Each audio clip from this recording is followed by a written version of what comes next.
तो दोस्तों आजकल ये बात बहुत ज्यादा चल रही है कि बबल ऑफ ऑल बबल्स इस वक्त बन चुका है और 2018 की तरह एक बहुत मेजर क्रैश 2025 में देखने को मिलने वाला है। ऐसा एक यूएस के इकोनॉमिस्ट ने बात बोली है कि एक बहुत बड़ा क्रैश यहां पर स्टॉक मार्केट में आएगा। 80% 90% तक का क्रैश आपको स्टॉक मार्केट में 2025 में देखने को मिलेगा।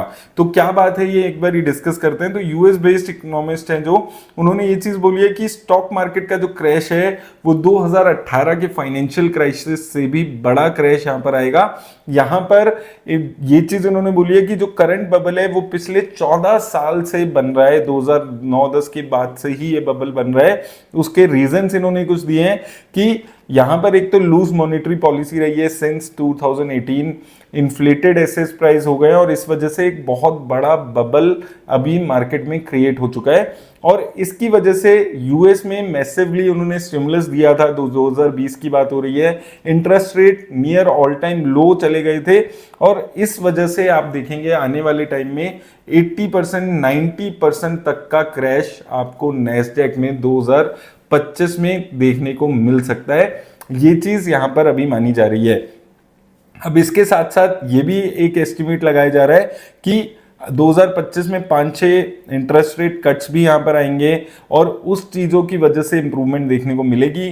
लेकिन यहां पर जो ये इकोनॉमिस्ट हैं, काफी बात चल रही है स्टॉक मार्केट में, काफी सारे लोगों के सवाल आ रहे थे। तो ये जो स्टॉक एनालिस्ट हैं ये मानते हैं पर्टिकुलरली 80-90% का क्रैश आ सकता है। तो लेकिन क्या इंडिया पे इसका इंपैक्ट आएगा? तो आपको एक चीज समझनी है, इंडिया ने कभी भी फ्री स्टिमुलस नहीं दिए। मॉनेटरी पॉलिसी इंडिया की बहुत रोबस्ट रही है हमेशा से और ना ही India all time low interest rates पे इस वक्त चल रही है।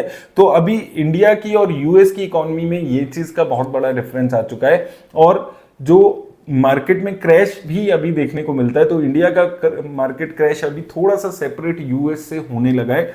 और 2025 की आप बात कर रहे हैं, 2021 से ये चीज मैं सुनता आ रहा हूं कि बहुत बड़ा क्रैश आएगा।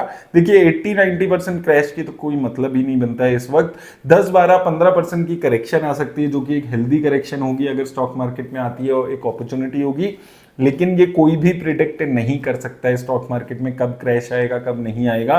तो आपको बिल्कुल भी डरने की घबराने की जरूरत नहीं है। अगर मार्केट में क्रैश आएगा तो उस वक्त हम उसके हिसाब से इन्वेस्ट करने के बारे में सोचेंगे, उसको एज अ अपॉर्चुनिटी आपको लेना है। क्योंकि बहुत सालों से बहुत सारे इकोनॉमिस्ट जो एक्सपर्ट्स हैं वो यही बातें करते आए हैं कि मार्केट में बहुत बड़ा क्रैश आने वाला है, बहुत बड़ा क्रैश आएगा। और यही चीजें बहुत बार मल्टीपल टाइम्स मार्केट में फ्लोट की जाती है, इन्वेस्टर्स को डराने की कोशिश की जाती है। लेकिन आपको डरने की घबराने की जरूरत नहीं है। आपको अपना एसेट एलोकेशन राइट रखना है, अच्छी कंपनीज में इन्वेस्ट करना है और लॉन्ग टर्म में आपको एक अच्छी वेल्थ क्रिएट होगी। अब इन बिटवीन क्रैश करेक्शन कुछ भी आता है तो आपको इन सब न्यूज से डर के इन्वेस्टमेंट रोकने की जरूरत नहीं है। Keep on investing. जो भी आप अपना एसआईपी में इन्वेस्ट कर रहे हैं, जो अच्छी कंपनीज में पैसा लगा रहे हैं, उसको इसी तरह आपको लगातार इन्वेस्ट करते हुए चलना है। उम्मीद करता हूं आपको हेल्प मिलेगी। धन्यवाद।